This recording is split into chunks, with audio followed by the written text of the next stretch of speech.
Hello there, and welcome to Docking Bay 327. Today, we're going to look at how I made a Imperial-style Star Wars cabinet door.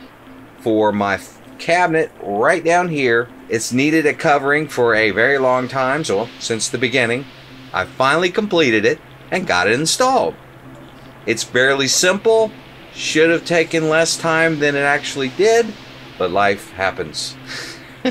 So let's get into it.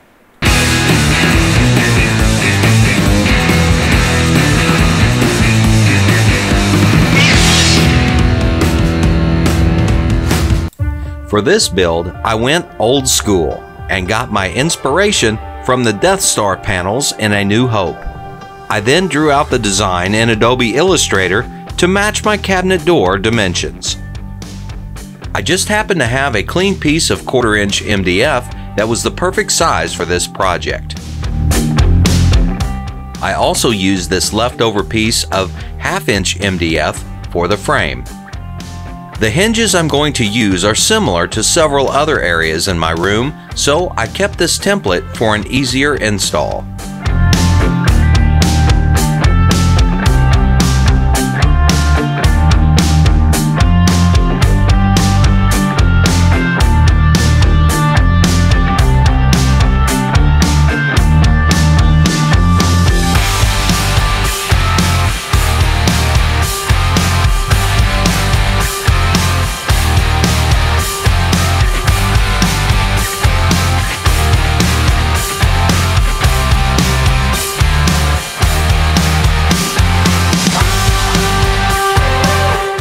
Next, I measured and marked out the design on the MDF.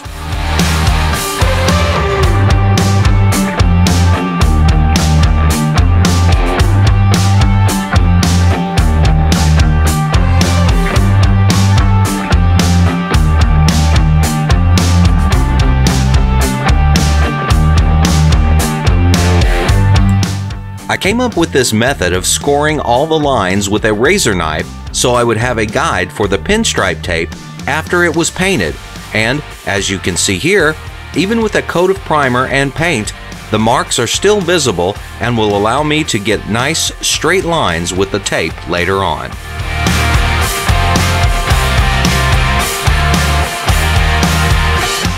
I use this project as an opportunity to improve my skills with the jigsaw by cutting out all the holes for the square tiles. I'm using an arcade button and our favorite Simply Juice lid for the main greebly.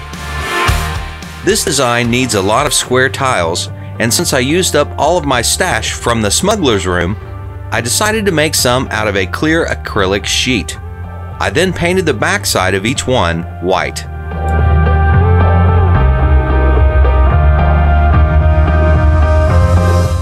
Once all the holes were drilled and cut for all the tiles and LEDs, I sealed the MDF with my favorite water-based sanding sealer. It's non-toxic and dries quickly, allowing me time to apply several coats to ensure the paint will adhere properly. I masked off the areas I wanted to have the Imperial-style red, which for this, I used a satin finish Cabernet.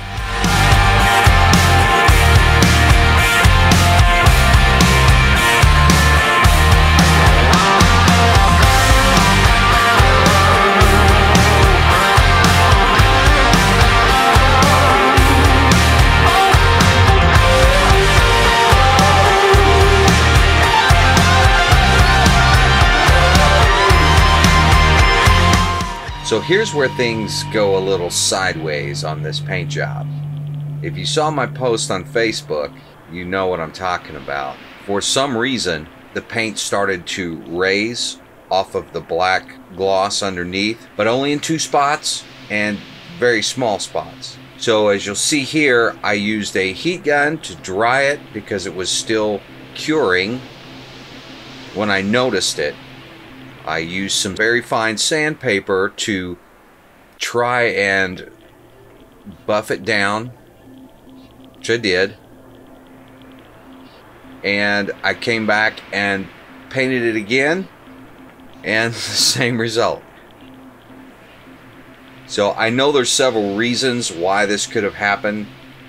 The paints are different brands and don't work well together. Humidity, cold paint, etc. And I thank you guys for, pointing out all those things on my post, really, to help me go through and say, okay, was it this? No. Was it this? No. So I don't really know what happened. It's just those two spots. I think it has something to do with the wood. Maybe one of you knows what the chemical imbalance would cause that. So anyway, I couldn't get it to go away. So instead, I just weathered it. The beauty of this type of project, these Star Wars room builds, is most of it is kind of grimy and dirty anyway. And to be honest, the final product, I'm looking at it now, and you can't even see it. So unless you get down there with a magnifying glass, and if you do that, then whatever. You know what I mean? It's good. It's good enough for me. So if I wanted something completely smooth, I would have just started over with a brand new piece of wood, and reworked the whole thing. But I had already made all the cutouts for the tiles and everything else. I was not going back for those two little bitty spots that I could cover with black wash and make it look like it was supposed to be there. Anyway, on with the build.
I wired all the LEDs together and used hot glue to fill in the back of each tile, which gave me a nice diffused effect, as well as held the tile and LED in place.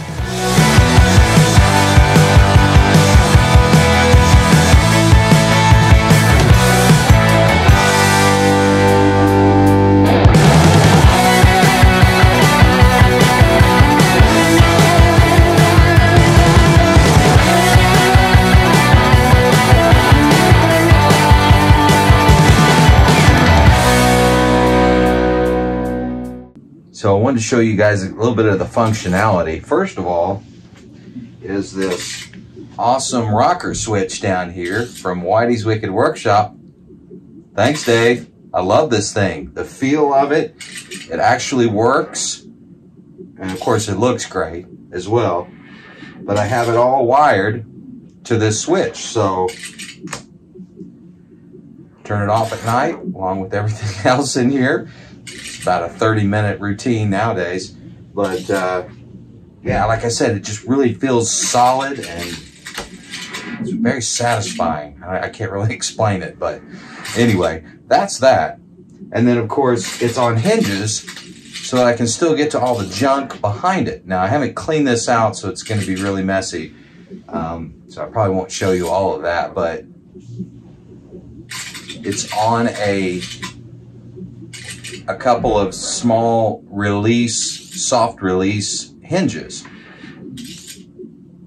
So again, I can open it up, get what I need, and then it'll just close by itself, which is pretty cool.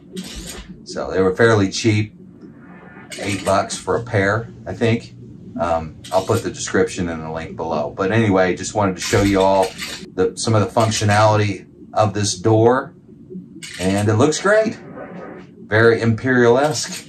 Yeah. Thanks for watching, guys. We'll see you soon. Have a Merry Christmas and a very Happy New Year. And I'll catch you next year.